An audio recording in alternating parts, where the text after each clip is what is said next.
Y el capítulo del día de hoy es uno de los capítulos más importantes en Lucas, con uno de los temas favoritos de Lucas, que es hablar acerca del dinero, en el sentido de cómo los valores del reino de Dios son completamente distintos a nuestros valores. Y la manera en la que vemos el dinero es muy diferente en el reino de Dios que en nuestro mundo. Y hoy veremos este capítulo importante en una sección que hemos estado estudiando por varias semanas. Lucas, ¿recuerdas? ¿Cómo se llama esta sección? ¿Te acuerdas? En el camino. Muy bien, en el camino, ¿verdad? ¿Por qué razón? Porque Jesús va camino a Jerusalén, de Galilea a Jerusalén, y en el camino está acompañado de sus discípulos, está enseñándoles sobre qué significa ser discípulos.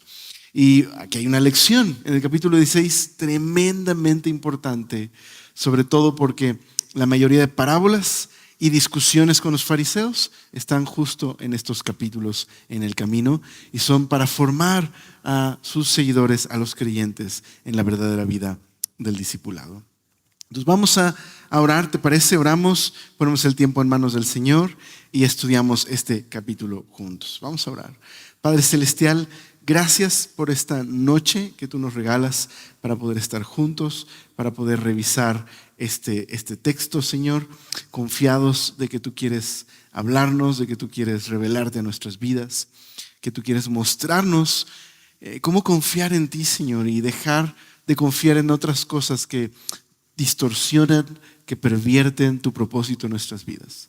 Ayúdanos, Señor, te lo pedimos esta noche. Amén. Acompáñame por favor a Lucas capítulo 16. Vamos a dividir este capítulo en algunas secciones. En el verso 1 al 8 hay una parábola, la parábola del mayordomo infiel. Luego tenemos una enseñanza que da Jesús precisamente a los fariseos. Es del 13 al 18. Les enseña sobre cómo ser fieles y buenos administradores. Y luego Jesús remata este capítulo con una historia que probablemente es muy popular, muy conocida. Es la historia de Lázaro y el rico. Es realmente una historia que en México es muy conocida debido a la religión tradicional. Pero hoy vamos a ver que cuando la estudias en su contexto tiene un significado mucho más profundo, que Lázaro era pobre y por eso Dios lo exaltó, y el rico, pues por ser rico, Dios lo humilló. En realidad ese no es el sentido del texto, aunque sí hay una inversión de valores. Si es que la posición de exaltación del rico termina en humillación, y la posición de humillación del pobre termina en exaltación. Pero el problema no está meramente en el dinero. Hay algo mucho más de raíz y mucho más profundo. Entonces, 3 partes vamos a partir del texto. ¿Qué te parece si leemos del verso 1 al 8? Dice el verso 1. Dijo también a sus discípulos: había un hombre rico que tenía un mayordomo, y este fue acusado ante él como disipador de bienes. Entonces le llamó y le dijo: ¿qué es esto que oigo acerca de ti? Da cuenta de tu mayordomía. Quizás esta palabra es clave en el capítulo. Porque ya no podrás ser mayordomo. Entonces el mayordomo dijo para sí: ¿qué haré? Porque mi amo me quita la mayordomía. Cavar no puedo.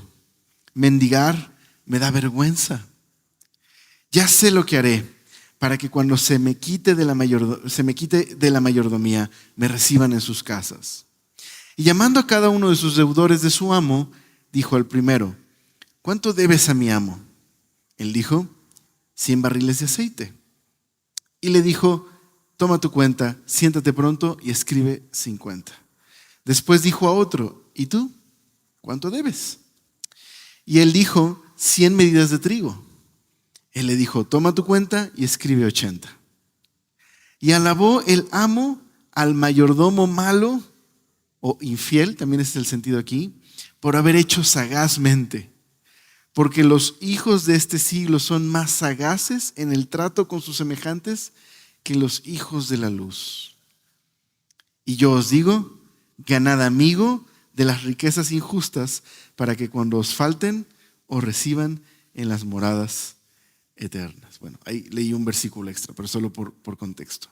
Entonces, una de las parábolas más desafiantes de Lucas, porque pareciera ser, a simple lectura, que Jesús está alabando las triquiñuelas del mayordomo malo, ¿verdad? Del mayordomo infiel. Pareciera que Jesús está exaltando una clase de comportamiento que es, pues, defraudar. Pero si vamos a mayor profundidad en la parábola, nos damos cuenta que Jesús no está alabando este comportamiento. Entonces, ¿de qué trata la parábola? ¿Y a quién se está dirigiendo? Inicialmente nos dice el capítulo 16, verso 1, ¿a quién se dirige Jesús? Sus discípulos. Jesús está hablando a sus discípulos esta historia, esta parábola. Y la parábola trata de un terrateniente, un hombre rico, que tiene un mayordomo infiel. Y que este mayordomo no ha cuidado bien de los bienes de su amo. Los ha despilfarrado, como dice ahí. Ha malgastado sus bienes. Y entonces llega el momento en el que le corren, pues, con el chisme al dueño. Y el dueño entonces le dice: dame cuentas de tu trabajo. ¿Te han cachado haciendo esto en tu trabajo? Dame cuentas y vas a dejar tu trabajo. Vas a perder tu trabajo.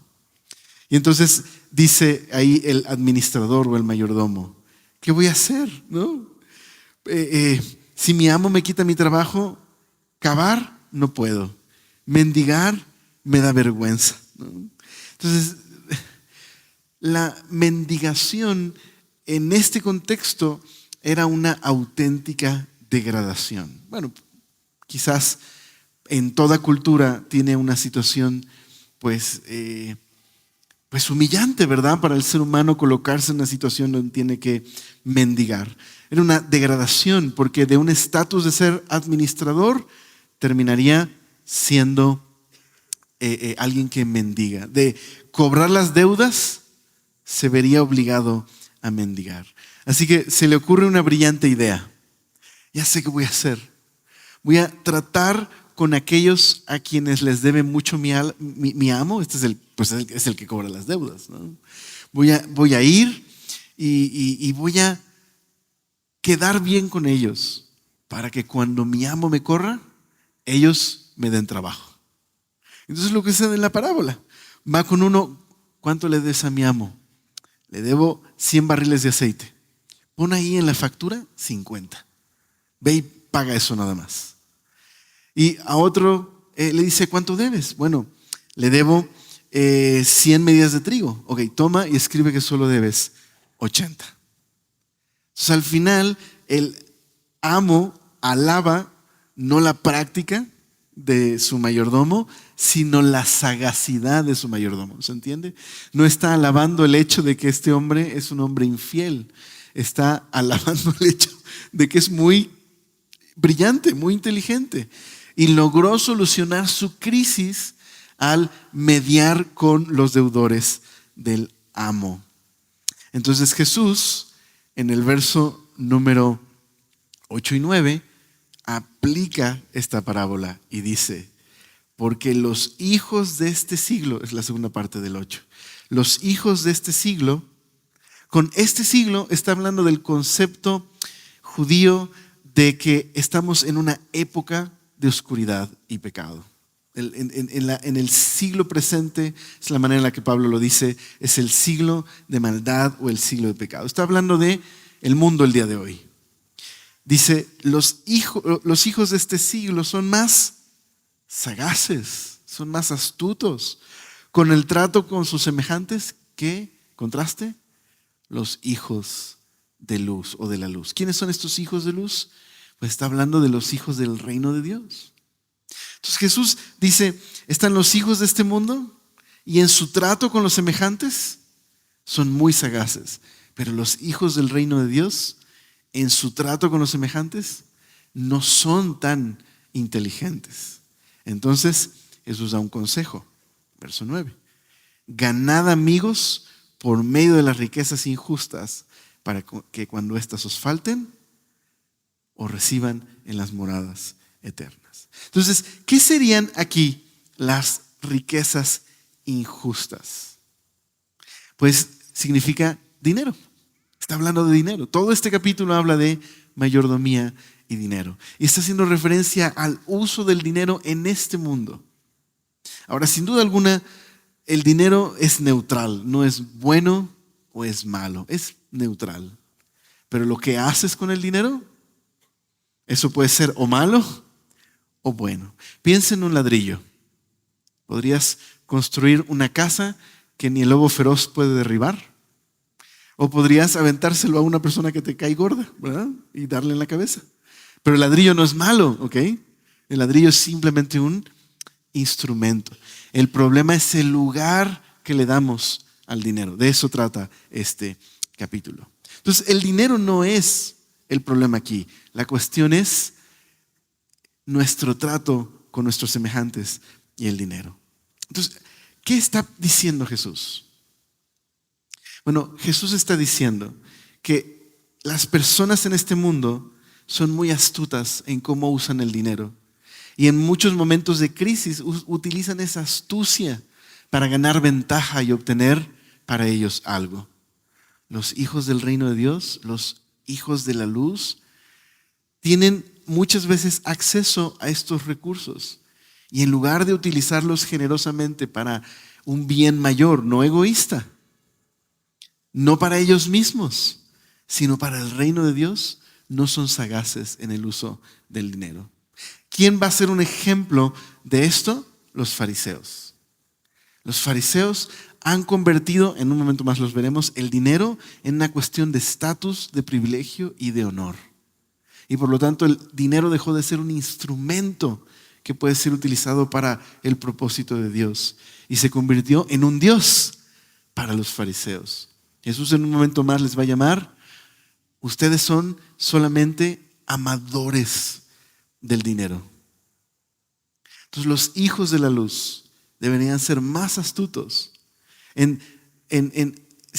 digámoslo así, si los seres de este mundo, los seres humanos en este mundo, son sagaces para su propia ventaja, los hijos de Dios no deberían ser más astutos en usar mejor el dinero para un propósito que es mucho mayor que simplemente su ambición personal. Más adelante veremos cómo se ve cuando usamos bien estos recursos. Entonces, la cuestión no es que el dinero sea inherentemente malo o bueno, sino cómo lo utilizamos. Por ejemplo, mira, 1 Timoteo capítulo 6, verso 6. Acompáñenme un momento más. Un momento para allá, por favor. 1 Timoteo 6.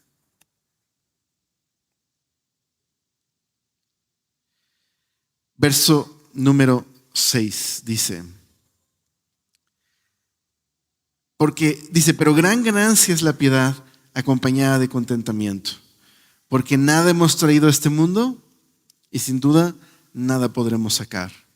Así que teniendo sustento y abrigo, estemos contentos con esto.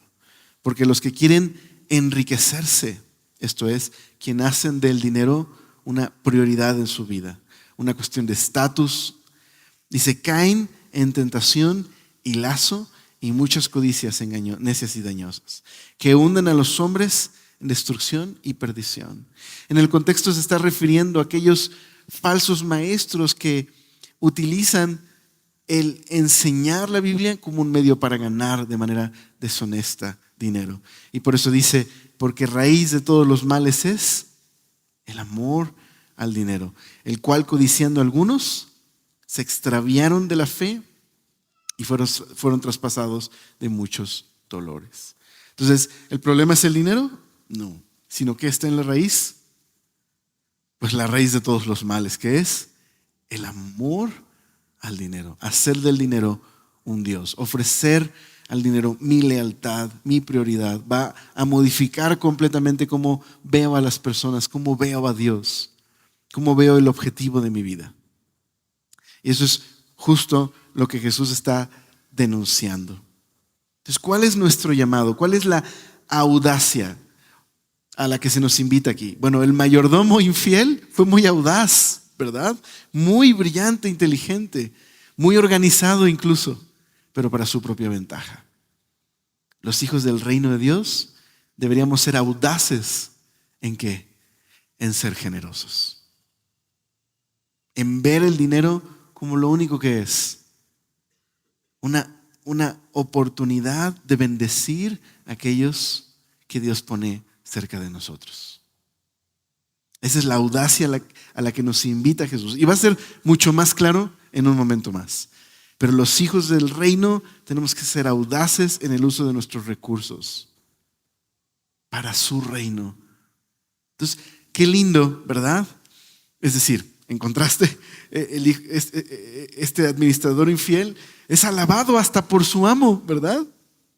Su amo lo alaba. Mira qué inteligente me salió el mayordomo. Se salvó por su brillantez, ¿verdad? Por su sagacidad. Qué lindo que podamos ser nosotros elogiados, pero por utilizar los recursos para bendecir a los demás. Entender que el dinero no es nuestro. Somos solamente mayordomos. Solo somos administradores de los recursos que recibimos. Qué hermoso tener el elogio, ¿verdad? Auténtico. No ser elogiados, ¿verdad? Por ser infieles con los recursos, sino poder ser fieles en lo que Dios nos da. Entonces, ahora, en los versos que siguen, se va a hacer mucho más claro de qué trata esta parábola.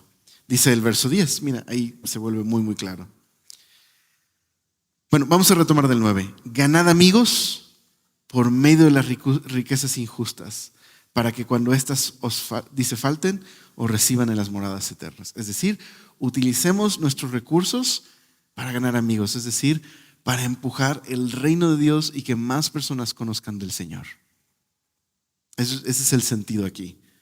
Este hombre hizo amigos para su propio proyecto personal. Los creyentes utilizamos nuestros recursos, que no solo es dinero, pero el dinero es algo que está aquí presente, los usamos para alcanzar a otros, para que otros puedan conocerle. Estuvimos en un retiro de pastores este fin de semana, desde el lunes estuvimos en un retiro de pastores. Estuvo muy lindo, estuvo enseñando el pastor Héctor, estuvo mi pastor enseñando ahí. De hecho, venimos el día de hoy del retiro. Y conocimos unos hermanos muy, muy bellos que se dedican a recibir misioneros, a hacer eventos todo el tiempo. Y todos los que están ahí son voluntarios. Eso fue muy, muy interesante verles que dedican su tiempo y su esfuerzo y sus recursos para el reino de Dios. Entonces, todos nosotros tenemos una invitación a ser audaces. Y podemos serlo, no necesariamente que tengas que ser misionero, ¿verdad? Aunque el Señor puede llamar a quien quiera, ¿verdad? Su obra. Ni necesariamente te tienes que ir a servir en un orfanato, aunque nada impide, ¿verdad? Que puedas utilizar tus recursos y tu tiempo para servir a aquellos que son desfavorecidos. Pero todos nosotros tenemos un llamado a reconocer que solo somos mayordomos de los bienes que tenemos. Y somos llamados a ser audaces para el reino de Dios, para su gloria. Arriesgarnos por Él. Dice el verso 10. El que es fiel en lo muy poco, también en lo más es fiel. Y el que en lo muy poco es injusto, también en lo más es injusto. Pues si en las riquezas injustas no fuisteis fieles, ¿quién os confiará lo verdadero? Y si en lo ajeno no fuisteis fieles, ¿quién os dará lo que es vuestro? Ningún siervo puede servir a dos señores, porque o aborrecerá al uno y amará al otro, o estimará al uno y menospreciará al otro. No puedes servir a Dios y a las riquezas. Entonces, queda más claro, ¿verdad?, que esta parábola tiene el sentido de mostrarnos que hemos sido llamados a ser mayordomos fieles.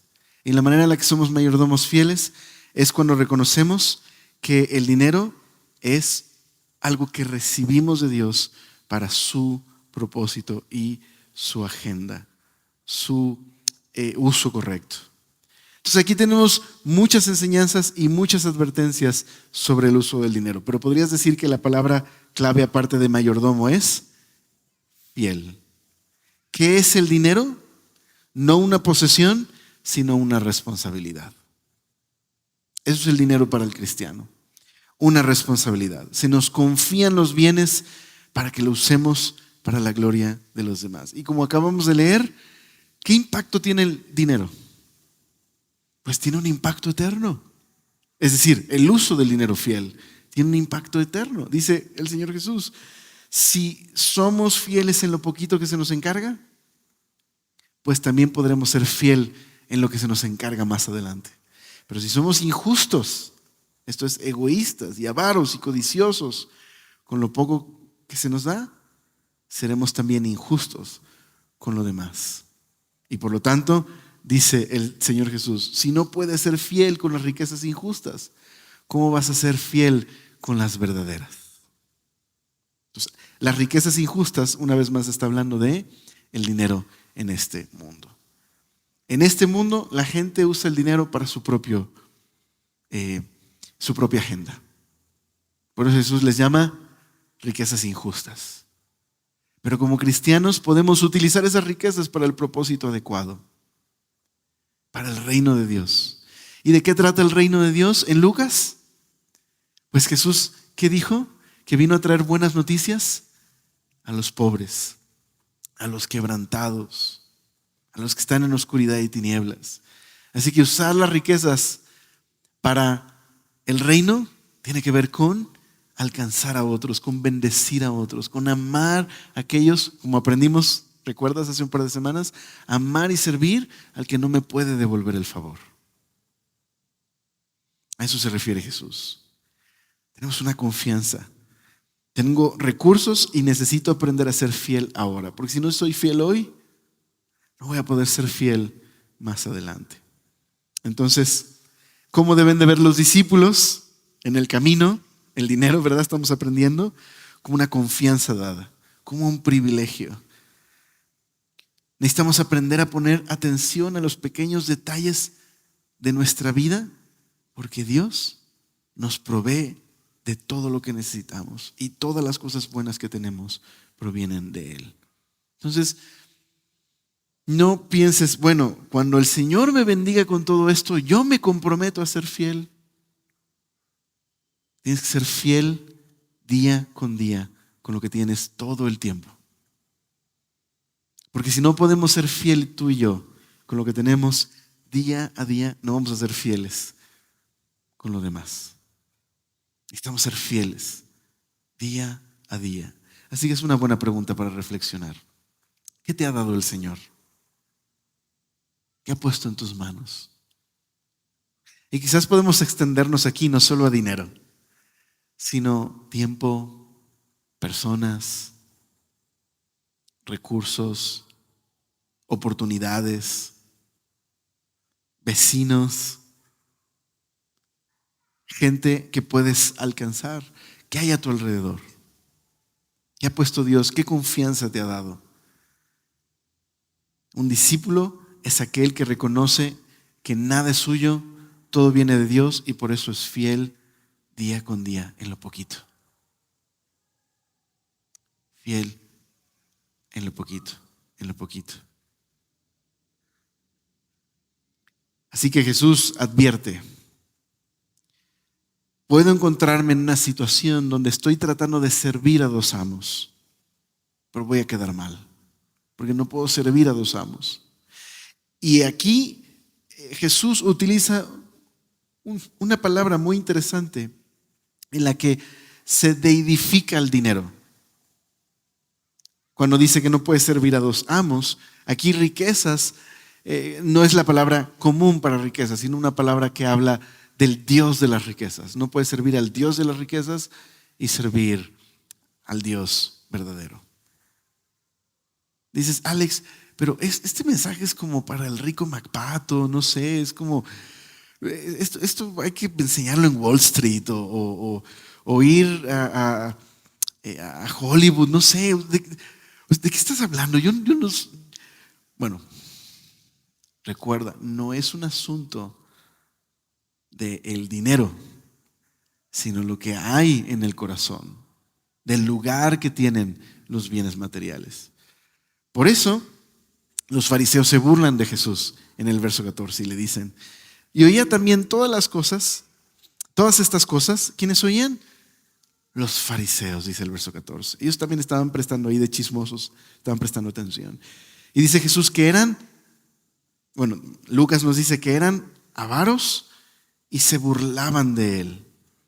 Entonces les dijo, vosotros sois los que os justificáis a vosotros mismos delante de los hombres, mas Dios conoce vuestros corazones, porque lo que los hombres tienen por sublime, delante de Dios es abominación. Los fariseos, ¿cómo eran los fariseos? Los fariseos no estaban tratando de buscar el dinero. No en ese sentido. Eran hombres profundamente religiosos. Eran hombres que se conocían por su devoción a Dios, aun cuando esta devoción muchas veces solo fuera externa. Pero Jesús dice que estos hombres eran avaros y codiciosos y que amaban el dinero. ¿Por qué razón Jesús dice esto? Porque lo que está diciendo Jesús aquí, mira el verso 16, es que su interpretación acerca de Dios y el dinero en la raíz está equivocada. Y eso los ha llevado a ser avaros. Dice el verso 16, la ley y los profetas eran hasta Juan. Desde entonces el reino de Dios es anunciado. Todos se esfuerzan por entrar en él, pero es más fácil es que pase el cielo y la tierra que se frustre una tilde de la ley. Los fariseos creían que las personas que Dios amaba, porque eran leales a Dios, porque eran fieles, porque obedecían la ley, eran personas bendecidas. Tú podías identificar a una persona que verdaderamente amaba a Dios por cómo le iba en la vida. A este le va muy bien. Claro, por supuesto que le va bien. Pues mira qué clase de vida tiene.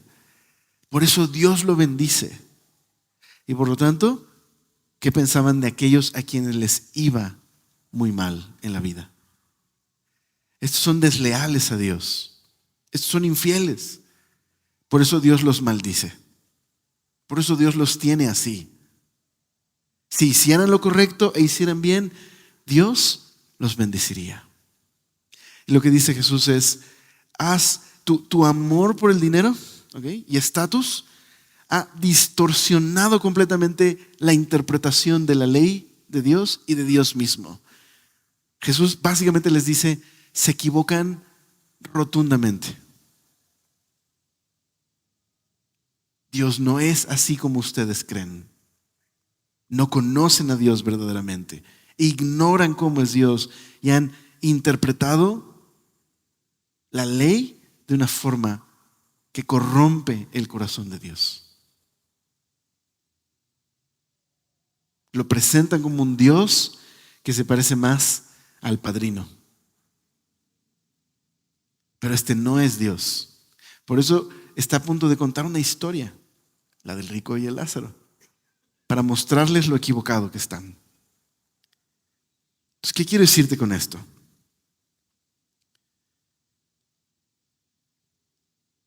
Que es muy fácil caer en el error de los fariseos. Es fácil darle un lugar a cosas que no son las que honran a Dios, creyendo que estoy honrando a Dios.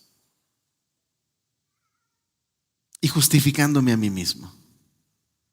Dice Timothy Keller, el pastor Tim, que ya partió con el Señor, dice: en el momento en el que tú crees que tu forma de vivir es auténtica y correcta y odias a todos los que no son como tú, te estás autojustificando.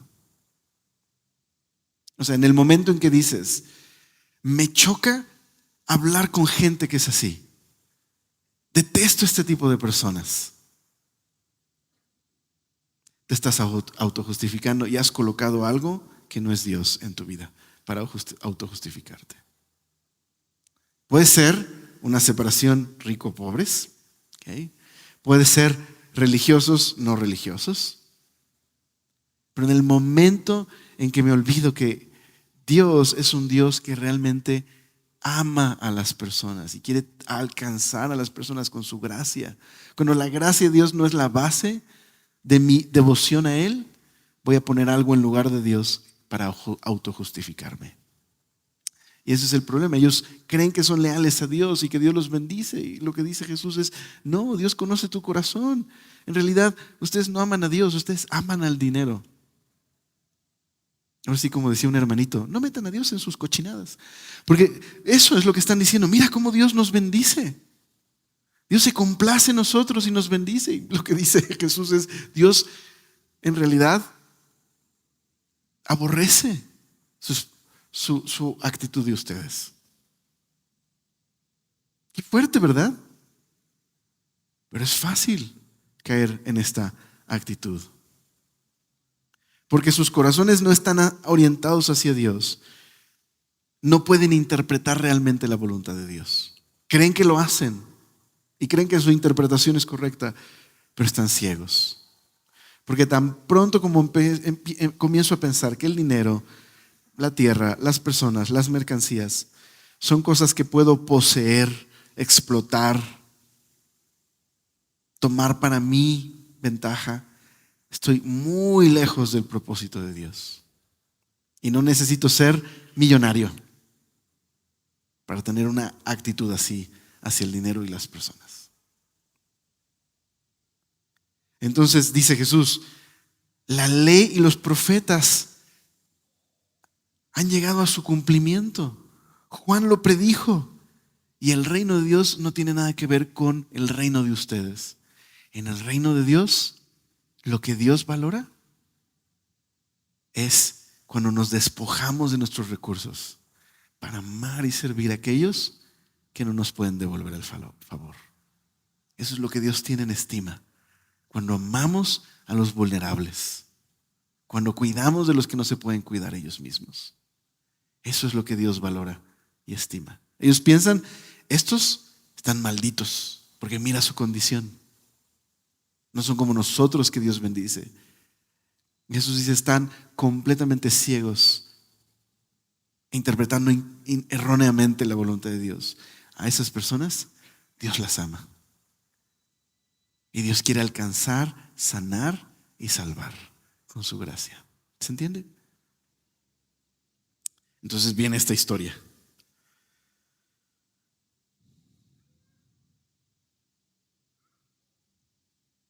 Dice el verso número 18.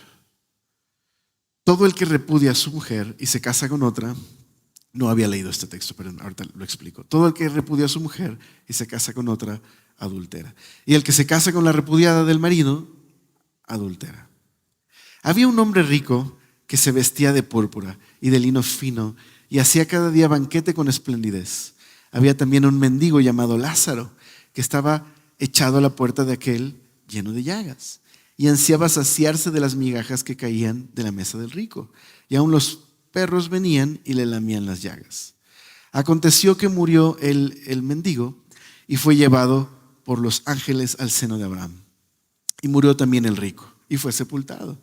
Y en el Hades alzó sus ojos estando en tormentos y vio de lejos a Abraham y a Lázaro en su seno. Entonces él, dando voces, dijo: Padre Abraham, ten misericordia de mí y envía a Lázaro para que moje la punta de su dedo en agua y refresque mi lengua, porque estoy atormentado en esta llama.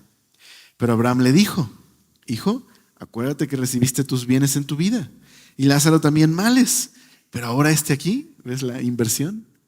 Es consolado y tú atormentado. Además de todo esto, un gran cisma está puesta entre nosotros y vosotros, de manera que los que quisiesen pasar de aquí a vosotros no pueden, ni de allá pasar acá. Entonces le dijo: te ruego pues, Padre, que le envíes a la casa de mi padre, porque tengo 5 hermanos, para que les testifique, a fin de que no vengan ellos también a este lugar de tormento. Abraham le dijo: a Moisés y a los profetas tienen, óiganlos. Él entonces dijo: no, Padre Abraham, pero si alguno fuere a ellos entre los muertos, se arrepentirán. Mas Abraham le dijo: si no oyen a Moisés y a los profetas, tampoco se persuadirán, aunque alguno se levantare de los muertos. Muy bien, entonces de pronto está este comentario sobre el divorcio que dices: bueno, ¿y aquí qué tiene que ver con el dinero, verdad? Ok, tiene que ver con fidelidad. De lo que está mostrando Jesús ahí es cómo ellos tuercen la ley para su propósito. Porque había 2 escuelas acerca del divorcio. Había quienes decían: estas son las únicas razones por las que te puedes divorciar. Y había otros que eran mucho más liberales y literalmente decían: hay muchas razones, hasta por, triste, ¿verdad? Lo voy a decir así, pero muy triste, hasta por si no te gusta cómo cocina, te puedes divorciar. En esa cultura, ¿okay? Simplemente es reflejo de la cultura, las mujeres no podían divorciarse. Entonces, lo que dice Jesús es: ustedes con sus interpretaciones están tratando de sacar ventaja de los demás. En realidad, ¿qué dijo Jesús? Jesús dijo: el que repudia a su mujer y se casa con otro, adultera. Entonces, lo único que está diciendo aquí Jesús es: para Dios el matrimonio es muy valioso. Y cuando ustedes tienen que partir de ¿cuáles son las razones por las que me puedo divorciar? ¿Okay? Están ignorando el propósito de Dios para el matrimonio. Ahora, no, el tema aquí principal no es el divorcio y matrimonio, entonces no puedo pasar más tiempo diciendo esto, pero lo único que quiero es afirmar lo siguiente: el divorcio es un mal en un mundo caído y roto. Lamentablemente es algo que sucede, aunque no sea el plan de Dios y no sea lo que Él anhela, es algo que sucede en el mundo roto en el que vivimos. Lo que quiero decir es: nunca planeó Dios que las familias se rompieran. Es como la muerte. Dios no planeó la muerte para el ser humano, pero es una realidad en un mundo caído. Entonces, no, el divorcio no es el plan de Dios, porque Él no nos creó para que se rompieran las relaciones. Pero en un mundo caído, el divorcio a veces es algo que protege a personas de una situación, por ejemplo, un hogar donde hay violencia física. Es una protección para la mujer. En un hogar donde hay ciertas situaciones, pues el divorcio, un mal, ¿verdad? Pero de alguna manera protege a la mujer o al hombre de ciertas situaciones. Entonces, solo digo esto: si estás pasando por un proceso así o tienes dudas, pide una consejería. Antes de cualquier cosa, antes de tomar una decisión, pide una consejería. Pero lo único que está diciendo aquí es, Jesús en el contexto es: así como ustedes malinterpretan qué es lo que la ley dice sobre el dinero y la bendición, tienen un ejemplo en el divorcio. Ustedes tienen su interpretación del divorcio, que en realidad tiene como privilegio sus planes de ustedes y no la voluntad de Dios. Ustedes creen que están interpretando la voluntad de Dios al poner todos estos requisitos del divorcio, pero en realidad lo único que están haciendo es complaciéndose a ustedes mismos. ¿Se entiende? Ese es el sentido aquí, en este pasaje. Entonces, simplemente les invita a ser fieles, a ser fiel en el uso del dinero, a ser fiel en sus corazones con sus matrimonios, ¿verdad? A ser fieles completamente. Bien, entonces ahorita regresamos a eso. Pero viene esta historia de Lázaro y el rico, que muchos comentarios están divididos entre si esto deberíamos considerarlo una parábola o una historia. Bueno, no es mi propósito en este momento pues discutir si esto es una parábola o no, porque creo que no funciona o sirve para el objetivo que queremos alcanzar el día de hoy. Pero quizás en otra ocasión podamos explorarlo. Pero les doy mi opinión. ¿O por qué razón algunos creen que es una parábola? Bueno, algunos creen que es una parábola porque pues toda esta sección está llena de parábolas. Pero el problema está en que en todas las parábolas de Jesús nunca se dan nombres propios. Y a esta historia se menciona Abraham y se menciona el nombre de Lázaro. Bueno, algunos otros dicen, bueno, sí es una parábola, pero es una parábola en la que adrede Jesús le da nombres tanto a Lázaro como también menciona a Abraham. Bueno, indistinto de esto, ¿cuál es el punto de esta parábola? Bueno, el punto de la parábola no es enseñarnos cómo es el infierno. Mira, el infierno tiene, o el Hades, mejor dicho. El Hades tiene dos compartimientos. Hay uno arriba, uno abajo, y entonces no es el propósito de la parábola. ¿Okay? Perdón, ya le dije parábola, estoy diciendo que yo digo que no es parábola, es historia, perdónenme. No es el propósito de esta historia. El propósito de esta historia es mostrarnos que hay algo que hacer antes de que sea demasiado tarde. ¿Okay? Ese es el propósito de esta historia. No mostrarnos cómo es el Hades. Aunque, si bien podemos extraer enseñanzas de este pasaje, creo que erramos cuando lo utilizamos para construir una enseñanza sobre el infierno. O si solo basamos la enseñanza en este pasaje, porque no es el propósito. ¿Cuál es el propósito? Una vez más, atender un asunto vital antes de que sea demasiado tarde. Como los fariseos que amaban el estatus y el honor, este rico le encanta el estatus y el honor. De hecho, viste de púrpura.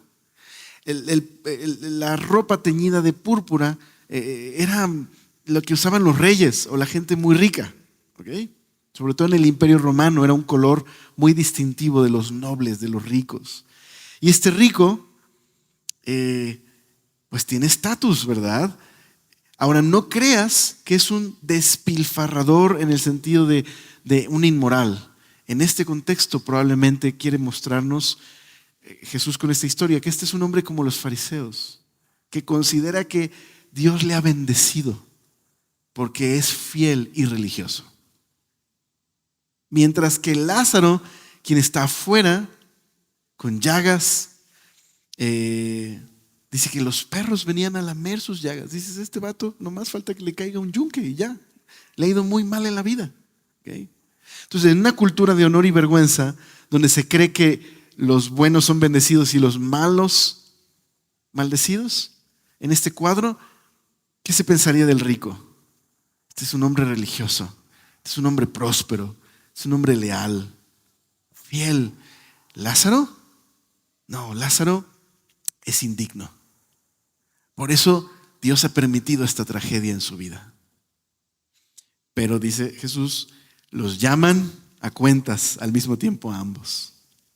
Y cuando son llamados a cuentas, donde Dios, quien conoce los corazones, nos revela el verdadero estatus de ambos, ¿okay? ¿Qué pasa con el rico? Está en un lugar de tormento. ¿Y qué pasa con Lázaro? Está en un lugar de consuelo. Hay una inversión completamente de los papeles. Quiere decir que Dios ve muy diferente a las personas de como muchas veces las vemos cuando nuestros lentes para interpretarlo es, como los fariseos, honor y estatus. Para Dios, este hombre era un hombre que había sufrido en la vida por diferentes circunstancias, pero que ahora estaba recibiendo el consuelo. Ahora, qué interesante que el rico le dice a Abraham, estoy en un lugar de tormento, ayúdame. No puedo. Hay una distancia entre nosotros y tú. Entonces ve y manda a alguien que le diga a mi hermano, a mis hermanos, que les avise. ¿Qué es lo que le responde Abraham? Tienen a los profetas. Es decir, Ya tienen lo que necesitan para saber la voluntad de Dios, como los fariseos, que se dicen expertos en la ley y los profetas. Tienen lo necesario. El problema está que la interpretan mal, porque ponen el honor y el estatus del hombre en el centro y no a Dios. Por eso, aunque tienen lo suficiente, no pueden ver a Dios. Tienen suficiente testimonio. Este hombre religioso tenía la ley y los profetas, pero se perdió del verdadero mensaje de la ley y los profetas por verlo con los lentes equivocados. Al final le dice, bueno, manda a alguien que se levante de los muertos. No sé si para jalarle las patas, pero por lo menos que tengan una experiencia sobrenatural. ¿Y qué es lo que les dice? ¿Qué le dice Abraham? Si no pueden creer a Moisés en la ley, no van a creer ni siquiera cuando alguien se levante de los muertos. Indirectamente, ¿de qué está hablando Jesús? De su propia resurrección, porque eso va a suceder tristemente. Jesús va a morir y va a resucitar, y estos fariseos no se van a asombrar diciendo, oh, alguien regresó de los muertos. Al contrario, van a decir, es un engañador y fue un mentiroso. Por favor, Pilato, te pedimos que pongas una guardia en la tumba, porque como dijo que iba a resucitar, no vaya a ser que los discípulos se roben el cuerpo y venga a ser peor el error. Y más adelante, cuando veían a los discípulos sanar enfermos, decían, no podemos negar las señales que hacen. ¿Qué hacemos? Pues vamos a amenazarlos para que dejen de hablar. No creyeron ni aún cuando Jesús resucitó de los muertos, porque ya tenían el testimonio no solo de la ley de los profetas, sino a Jesús ahí, vivo, a Dios hecho carne, hablando con ellos. Entonces creo que aquí hay una lección tremendamente importante para nosotros. Podemos ser profundamente religiosos y perdernos absolutamente del propósito de Dios. No interpretar la voluntad de Dios correctamente, porque nuestro corazón no está orientado hacia Él. Entonces yo sé, leemos esta historia y pensamos obviamente en el rico malvado que está contando su dinero. ¿Sí me explico?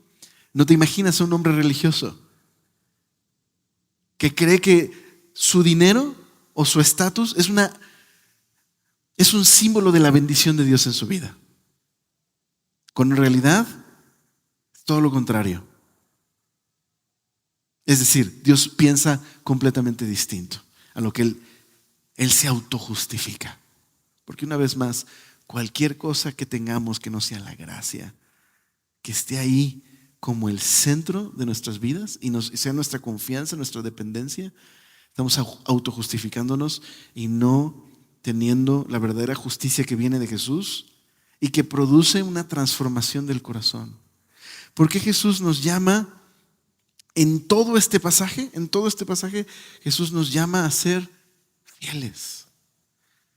¿Por qué nos llama de esta manera? Porque cuando la gracia de Dios transforma tu corazón, sueltas cualquier otra cosa de la que estés aferrado. Y por eso la liberalidad, la generosidad es una evidencia, es un fruto de que la gracia ha transformado el corazón. Porque entiendes, nada es mío. Nada me pertenece.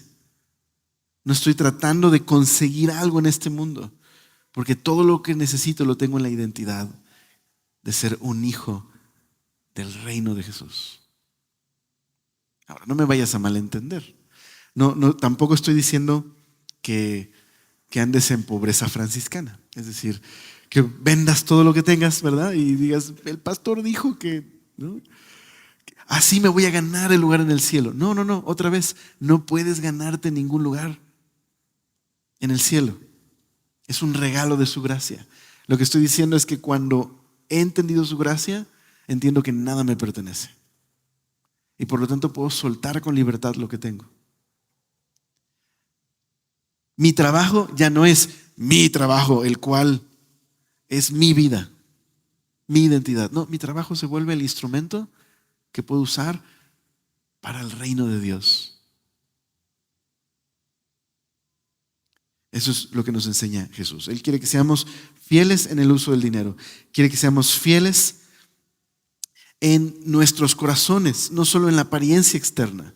Él quiere que seamos fieles ahora en lo poquito para que podamos ser fieles más adelante en su reino. Y quiere que seamos fieles en nuestras relaciones interpersonales, como el matrimonio.